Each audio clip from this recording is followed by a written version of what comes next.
Sa buong mundo, ito ang balita.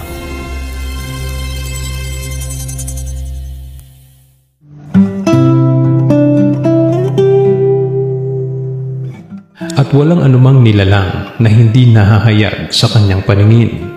Ngunit ang lahat ng mga bagay ay hubad at hayag sa harapan ng mga mata niyang ating pagsusulitan. Hebreo 4:13.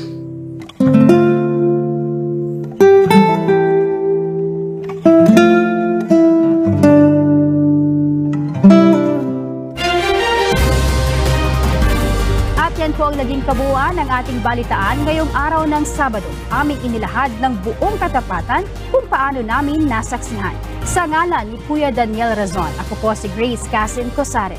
At dito sa UNTV, Diyos ang aming sandigan, serbisyo publiko ang aming pinahahalagahan. Magandang hapon po.